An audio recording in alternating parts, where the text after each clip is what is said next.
urukiko rwa gisirikare ruri Kanombe muri Kigali rwaraye rufashe icyemezo cyo gufunga by'agateganyo mu gihe cy'iminsi 30 abasirikare 5 n'umusivili umwe baregwa gukoresha abakobwa imibonano mpuzabitsina ku gahato no gukubita bamwe mu baturage. Asumta Kaboyi. Isomo ry'urubanza ryabaye abaregwa bose bari mu rukiko mu rwego rwo kwirinda COVID-19, bose bari bambaye udupfukamunwa kandi bahanye intera.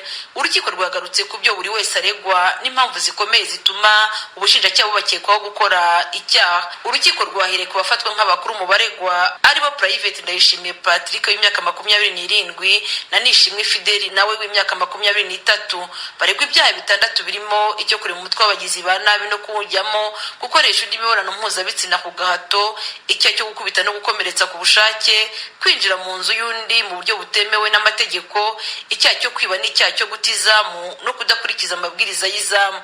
Urukiko rwanzuye ko rusanga hari impamvu zikomeye zituma bimwe mu byo abasirikare bakekwaho barabikoze. Aha rwasobanuye ko rwashingiye ku nyandiko mvugo abaregwa bikoreye ubwabo biyemerera icyaha ndetse n'uburyo berekanywe n'abakobwa basambanije kandi babasanze mu bandi basirikare.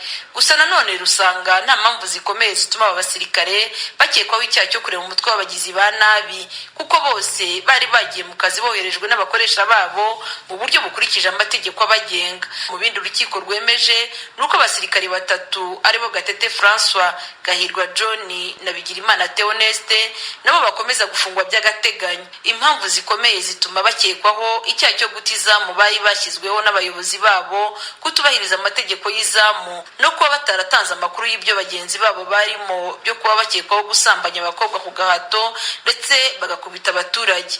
Gusa urukiko rwemeje ko aba nabo nta mpamvu zikomeye zituma bakekwaho icyaha cyo kureba umutwe w'abagizi ba nabi, kubikitso no gukoresha indi mibonano mpuzabitsina ku gahato ndetse n'icyaha cyo gukubita.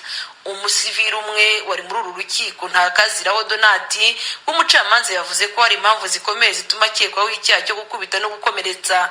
Ibindi byaha byose yaregwaga urukiko ruvuga ko ubushinjacyaha butabashije kugaragaza impamvu zikomeye zituma bikekwaho. Umucamanza yanzuye ko bose uko ari 6 bafungwa by'agateganyo iminsi 30 mu gihe iperereza rigikomeza. Yanibukije abaregwa ko bafite iminsi 5 yo kujuririra iki cyemezo.